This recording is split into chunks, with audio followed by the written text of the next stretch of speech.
Hi everyone, and welcome at a new episode of When Life Happens. I'm your host Simone, and today I will speak with Candice Mama. Candice is an amazing woman, but also one of Vogue magazine's top 33 most inspiring women in the world, alongside Michelle Obama and Malala. She is recognized by the United Nations as a leading activist in Africa. She's a global speaker. She is an author and above all, an inspiring, beautiful human being. I really enjoyed to talk with her about trauma, about finding your path in life again, and I hope you will do as well. See you at the next episode, but for now, really enjoy this one. So thank you for wanting to talk to me. So on such short notice. Yes. Yeah, and first of all, I read your book and magnificent. Your work. I follow you now for a while on your LinkedIn and pages, and really inspiring woman. Oh, thank you so much. I really appreciate it. And I appreciate you commenting. And I feel like we're building a little Instagram bond and LinkedIn bond. LinkedIn bonding. Exactly. Yeah, exactly. So we have short time. You have a really busy schedule. So I come straight to the point. I would love to chat first some more and have a lot of questions and talk with you for hours, but I can't at the moment. We can't. So I just pop right into my questions I have, and then let's see which time we have left. So you wrote a magnificent book, Forgiveness Redifiened, about your own life story, about your own trauma in your youth. And you come a long journey to came where you are right now. And that's a really strong woman who inspires a lot of people. So in that time, you also must have felt, I think, and correct me if I'm wrong, not safety in your psychological environment. So how important is your psychological safetyness right now? And how is it that you came there? Yes, thank you so much for having me. And I'm so excited to be speaking to you. But yes, psychological safety is something that I struggled with, especially, my family faced the collective trauma when my dad passed away. And that played out in different ways, how my mother could parent us, how we grew up. And for me, I found that I never quite felt safe. I always felt as though I needed to be on high alert, because I didn't quite trust people. And I didn't feel safe around others just because I knew how my dad had passed on. And so after I went through the process of healing and forgiveness, I think it was within from the age of about 19, which I understand is still fairly early for most people. But I think from around the age of 19, I started really paying attention to my mindset, to how I move through life. And I think now that I'm 29, it's been around 10 years later, I'm very, very self-aware of my psychological ongoings. I monitor myself very closely. And I'm very protective of my psychological well-being, simply because I know what it feels like when I'm out of control in my, mindset. So yeah, I'm feeling a lot safer in my environment now. And what were the points? Because you said, okay, I was very high alert about everything, what was going around me, people, other effects. So what were the trigger points that you thought, okay, now I need to do something with this? Yes, absolutely. For me, it was my health. So I think what we don't realize oftentimes is that our minds affect our physiology, right? The psychology affects the physiology. And I think it's until something unfortunate happens to you that you really realize it. And for me, that happened at 16, which is still very young, right? And at 16, I was just having this feeling and I thought, oh my goodness, I'm having a heart attack. And so I was rushed to the hospital. I underwent all these tests. And the next day, the doctor sat my mother and I down. And he said, in my over 20 years of experience, I have never seen stress symptoms so severe in someone your age. Wow. Then he said the following words. He said, your body's killing you. And if you don't change what you're doing, you're going to die. And so at that point, I really came to understand how everything that was going on up here was actually affecting me. And that for the first time in my life, although I'd had suicidal thoughts, I'd suffered with depression, I actually had no choice as I thought about it. And now I had to either decide, the only choice I had was I going to decide to live or was I going to decide to die? And for me, that really started the process of my healing journey, one, and also paying attention to my thoughts and how I lived my life, which was the second thing. Wow. And what were changing points in your life, how you could change your mind setting? Yes, yeah, absolutely. What were those things, tiny things that you changed? Absolutely. You know, for me, I think I was actually very fortunate in a sense that at around the time I got sick, the self-help movement, I put that in air quotes, you know, because it's changed and morphed so much since then, but it had just started to really become a thing. The Secret was being released around that time, you know, Mind Power, all those kind of schools of thought that life is not just you being in like the passenger seat and just being driven somewhere. You actually had control over what could happen. And for me, having been raised Christian and having been raised incredibly religious, I never thought of a life where I had choice, really. I knew like I was ambitious. I knew I had goals and dreams for myself, but a part of me didn't think it was all in the mind, right? I just thought, oh, it's going to happen, right? I just have to work hard and it will happen. Yeah. But for me, once I discovered certain teachers in the self-help movement, it really affected how I started to move through life, because I started really studying it and getting really into it and thinking, okay, if my mindset can determine this, then I want to try this and see if it will keep me alive. And so for me, I became an extremist. You know, I started really doing the meditations and affirmations and visualizations and mirror work, and anything you could do, I did.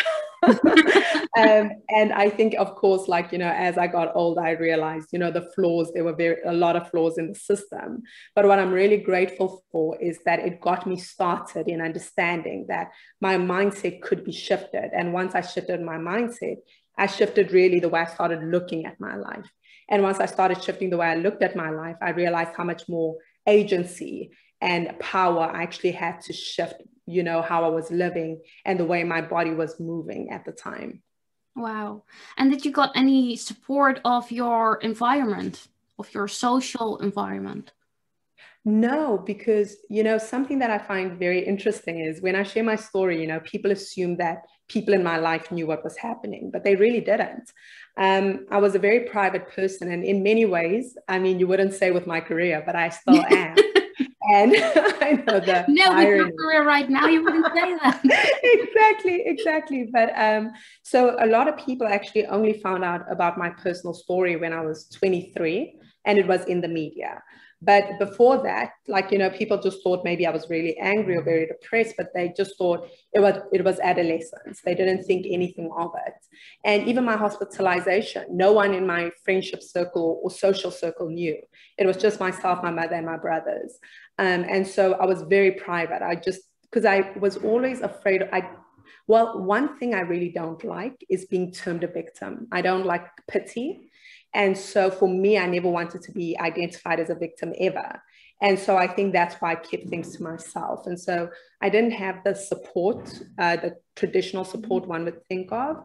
But I think because we were so encouraged to read, we were so encouraged to, you know, constantly be improving ourselves. In my family, that was my greatest gift. The fact that I could read, I could comprehend information. And in many ways, I guess my social circle and social support became your Jack Canfields, and it became, you know, your Rhonda Bynes and the people who are part of The Secret. Those became my support team in many ways. Yeah. Do you think, because I hear you say in between lines, okay, I was very to myself and I don't want to be victimized. Do you think that is one of the things that still plays a lot right now in the world? That's one of the things that keeps people from not searching for mental help? Yes. And you know what it is? I think the idea and identity of victimhood is one that is quite crippling. I don't like the phrase of victim, because as soon as we refer to someone as a victim, what we tend to do is we take away their power, right? They no longer have a choice in the situation they've gone through. Now they're living a narrative that is supported by the world around them. And so for me, it becomes like we need to change that terminology to victor, because to me, if someone has survived something. It means they're no longer a victim to it, right? They've come on the other side. Yeah. A victim to me is someone who was killed by the incident, unfortunately. Then they no longer have agency and free will to move past it. And so for me, I find that when society, and this is where I become very cautious, is when we frame victims, then victims always need saviors, right? Yeah. I'm going to speak on behalf of the victims. I'm going to come save you. Yeah. And we take away that responsibility and that agency from the person who was wounded. Instead of saying, you are your savior, you are your hero, you have all the tools you need to save yourself, and to realize that you don't have to be a victim to the situation. You don't have to live in it any longer. And so for me, when we're looking at this paradigm, I'm coming to your question, it is more about allowing people to know how powerful they are. And therefore, when people don't feel like they're going to be judged and stigmatized and looked at differently, I think then we become more empowered to tell our stories, right? So I think society needs to look at people who, whether it's mental health, whether it's losing someone in your life, it's much more looking at it as, how do we support you in getting through this moment? Because you will get through this moment. It's just, how do we become the best support for you to do so? You know, and I think that framing and that language still needs to be incorporated into the world we live in. And how do you think that people who are surrounding someone who is, and I quote again, a victim, yes, how can they know, or how can you give them the tips and the tools to help you get through it as of the survivor who needs to get on? Absolutely. I think something we all underestimate, whether it's in grief, whether it's in pain of any kind, is presence. Right? Because what we tend to do is we're so busy trying to fix for someone else that we don't want them to stay in the space of discomfort. And so what we do is we operate from a selfish place, because we think, well, let me help you fix this as quick as possible so both of us don't have to be in discomfort, right? And people don't want that.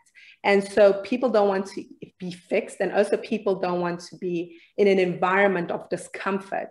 So what tends to happen is the person going through the pain feels unseen and unsupported, and the person trying to offer the support, either one pushes on, like, read this book, do this, do that, do this.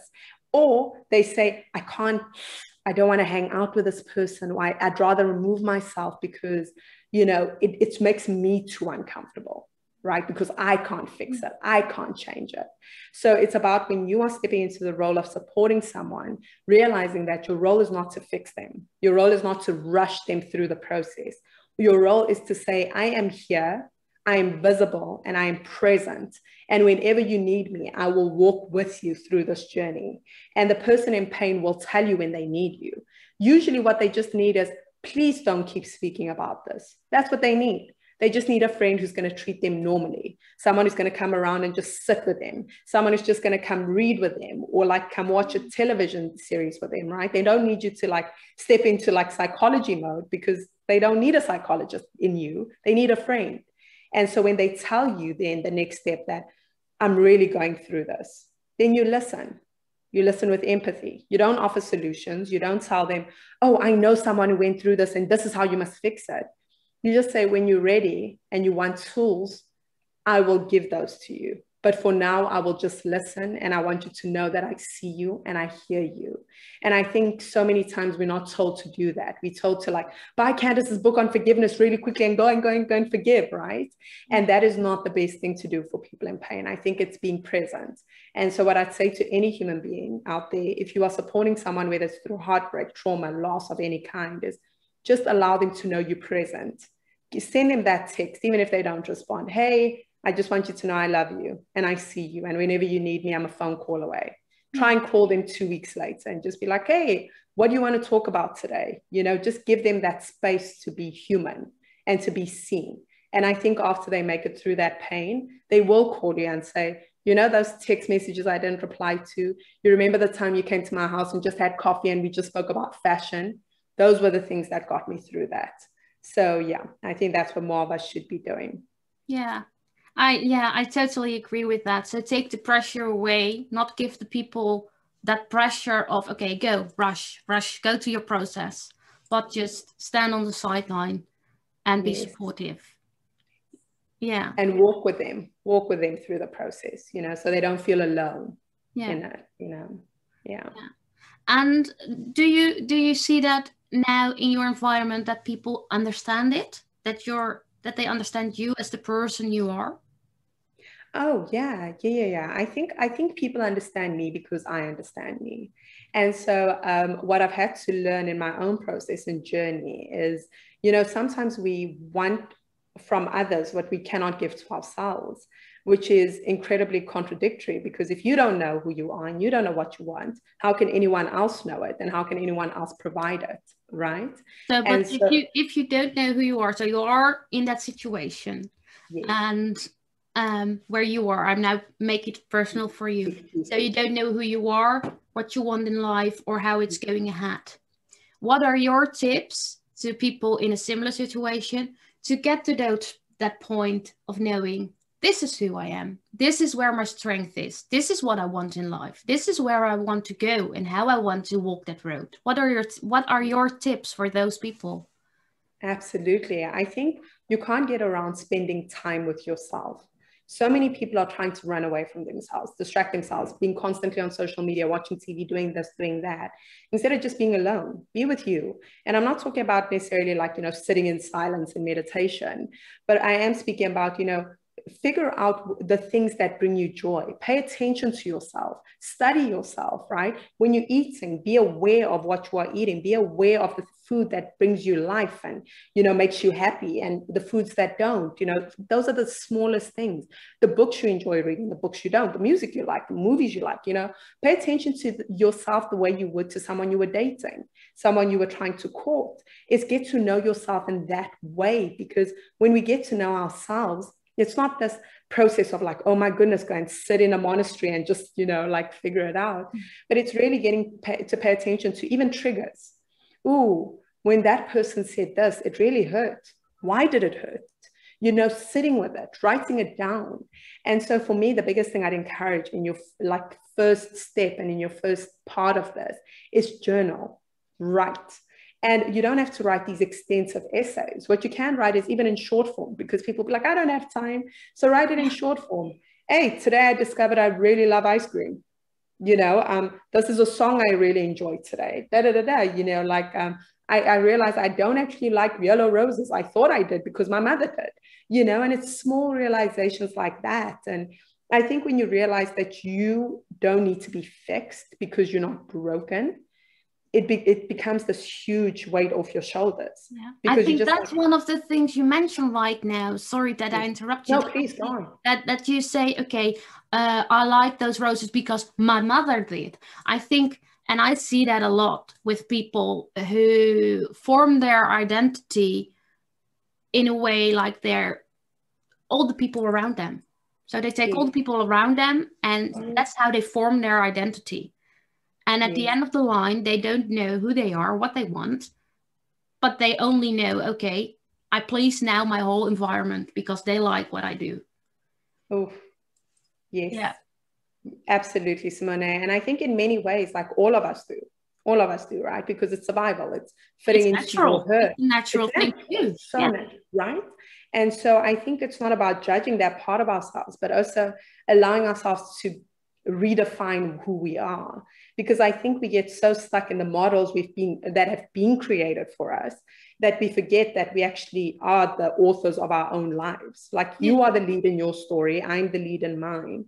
And I think so many of us are so busy playing supporting characters in everyone else's movie, we forget about our own. And we get to the end of our lives and you're like, why did I even do this? And I think that's the beginning point. It's just saying, you know what? Yes, this is currently where I am. Do I like it? Do I like myself? And asking yourself questions doesn't mean you have to act immediately. You might just say, you know what? I actually don't like myself right now. Why don't I like myself? Is it a self-worth thing? Is it the way I behave? Is it the way I treat people? Is it the way I move through life?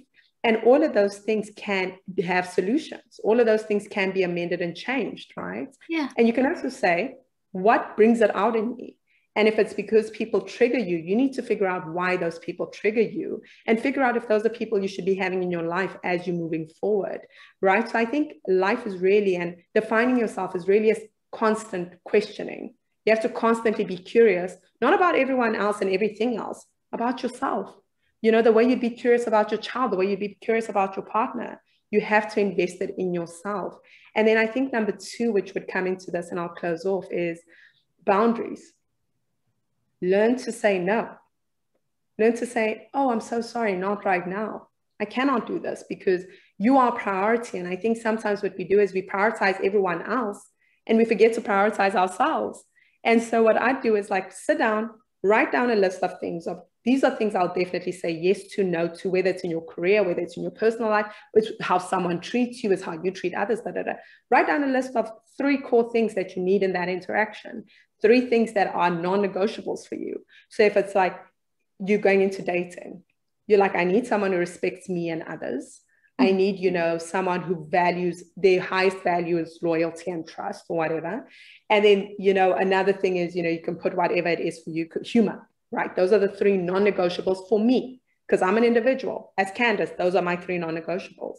Then when you go into a date and someone treats you with incredible respect, but the staff without, then you're like, oh, that's a non-negotiable for me. Now I can leave because he's crossed the boundary, right? Yeah. And so I think it's about knowing yourself, knowing where you start and someone else begins, and allowing it to be a lifelong process. And then I think you start getting to know yourself better and better as you go. Yeah. My last question to you, because our time is running up really quickly. Do you think that courage is one of the things you need most to get to that point? Yes. And how do you, and that's my last question to you. What is your advice to those who are not yet on that point to have that courage, but need that courage to move on? What is your advice to them? Yes. Wow. I think it takes a certain amount of courage to change, right? This isn't anything in life. And I think so many of us lie to ourselves and we say, I will when I'm no longer afraid. I'll do this thing when, it feels better, what's more in alignment or whatever the case is. We give ourselves excuses as to why we can't change. When the truth is, I think the biggest courage you'll need is the courage to listen to your heart. Have that courage. That's all you need ever in life.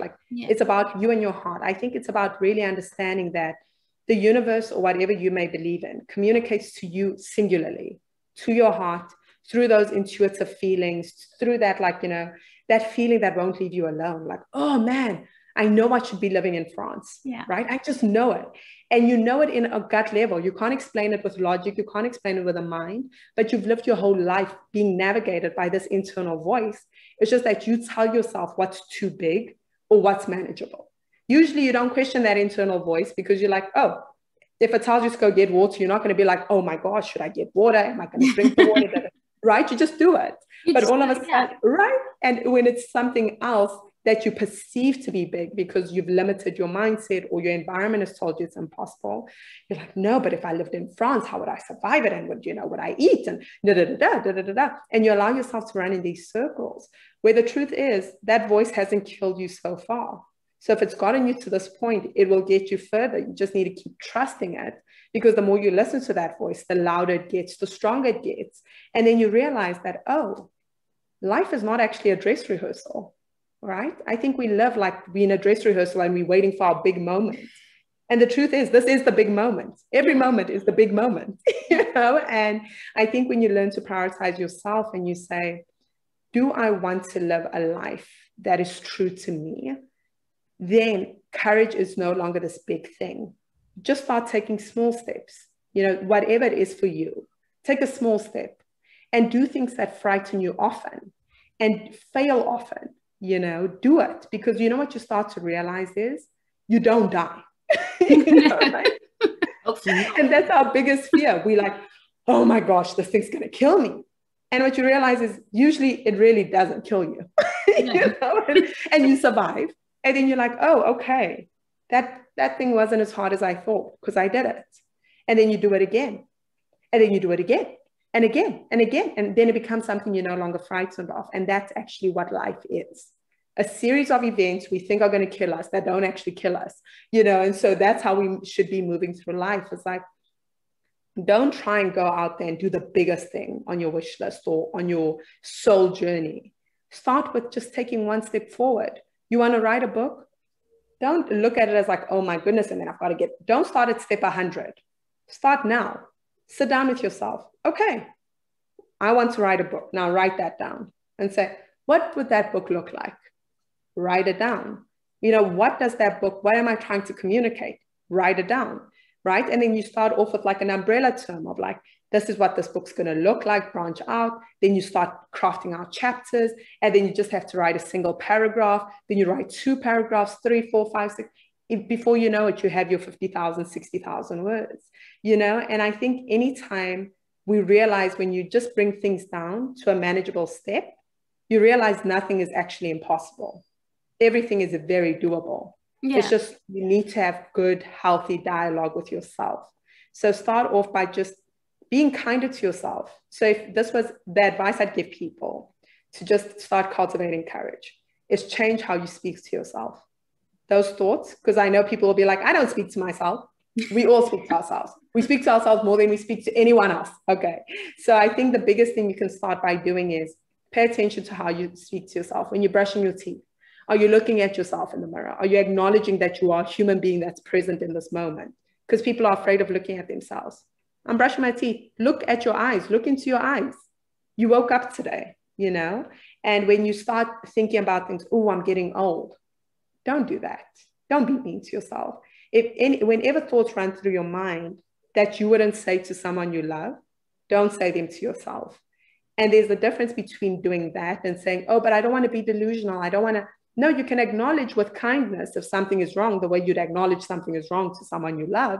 You're not going to be like, you idiot, why would you do this? You'd be like, okay, I made a mistake and that's okay. How am I going to fix it? Or how am I going to remedy it? Or how am I going to avoid doing it in the future?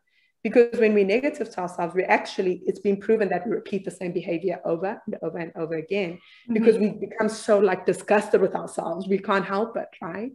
And so just pay attention to how you think to yourself and change it slowly. Be like, if you catch yourself, don't be like, oh, I had a bad thought. Be like, okay, I've been thinking this way for a very long time, and it's okay. I'm still a good person. I'm still kind. I'm still empathetic. And if you can't believe it in the beginning, it's okay. Just be like, it's been proven that I'm a good person. How do I know this? Because I've got friends, because my family loves me. And if you feel like you're genuinely not a good person, then you can also change that, right? Like nothing is set in stone until we die.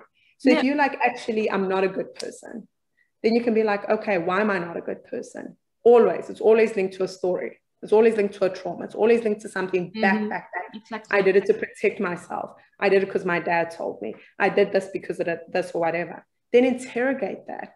Be like, okay, that did happen. And you know what? Treat yourself like you would a child. Look at the younger version of yourself and say, I'm so sorry. Exactly. I'm so sorry I treated you this way. I'm so sorry I keep yelling at you. I keep putting you in situations that aren't healthy for you. I keep putting you into abusive situations because I don't value you. And start forming a better relationship with that inner child, as people would call it.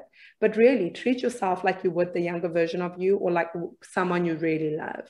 And I think it will start changing you slowly, and it will make the other actions seem smaller in comparison. No, I think that's a wonderful sentence to close up with the story. I think listening to yourself, taking little steps to get there, and then you find a change is a little summary of this conversation. And yeah, you said much more things that I would like to talk about, and perhaps we do that the next time. But for now, thank you so much for this conversation, your openness, your kindness, and yeah, you really inspire people. So thank you for that. Thank you so much for having me. And I promise we have to do this again. Yes. In a longer form. You're starting out your podcast. Good luck with that. You're going to do great. Thank you. And I'd love to come back in future episodes if you will have me. So thank you. Thank you. Okay, have a lovely day and see you next time. You too. Bye-bye. Bye.